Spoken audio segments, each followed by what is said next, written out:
Welcome back everybody to How Fast Will It Go, and today we're dealing with the 2006 Mercedes-Benz E55 AMG Wagon.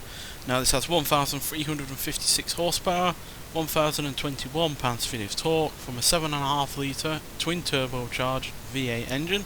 The car itself now weighs 3,691 pounds, has all-wheel drive, and it can do 0 to 60 in 2.117 seconds and 0 to 104.334 seconds. So the fastest Mercedes that we've had on this series so far has been the 1955 300 SLR, which managed a top speed of 282 miles an hour. Not sure this is going to quite manage that, given it's obviously such a heavier car than that. Well, nowhere near as aerodynamic. So yeah, but it still has a lot of power on its side, and yeah, that should hopefully make up for some of its flaws. So yeah, let's get out there and see what it can do. So plenty quick enough in terms of acceleration, no doubt about that.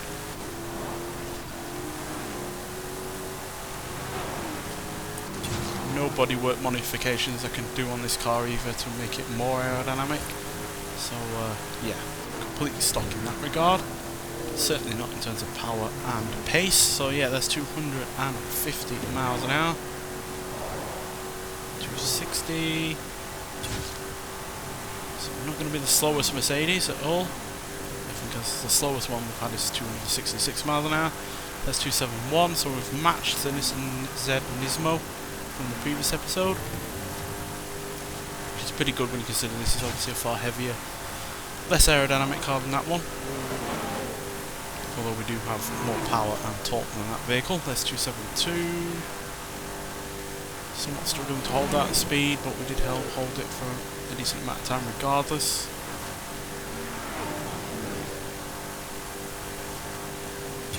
Now we're coming to the downhill section, so we'll gain speed due to gravity, but it's about what the car can do with its own steam.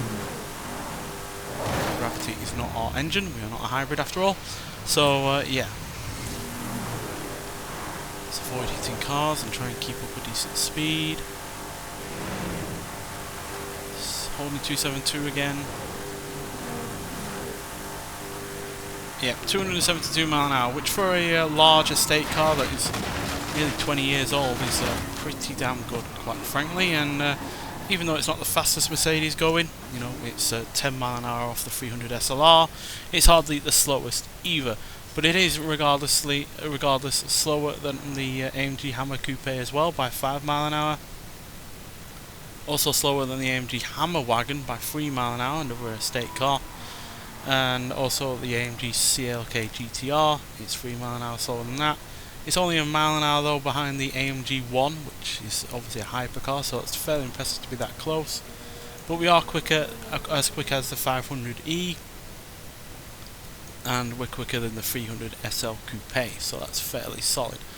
And we're also as fast as some quite serious competition, like the what are we? Porsche 911 Rally, Subaru SVX, Audi RS4 Avant, Jaguar XJ220 STWR, Lamborghini Aventador SVJ, and a Lamborghini Huracan Performante. Quicker than the Z Nismo from the previous episode, as well as a Toyota Serra, Audi RS7 Sportback, Nissan GT-R Nismo, Jaguar XJ13, and a Ferrari Monza SP2. So yeah, overall fairly solid. It handled the extra power and acceleration and speed fairly well.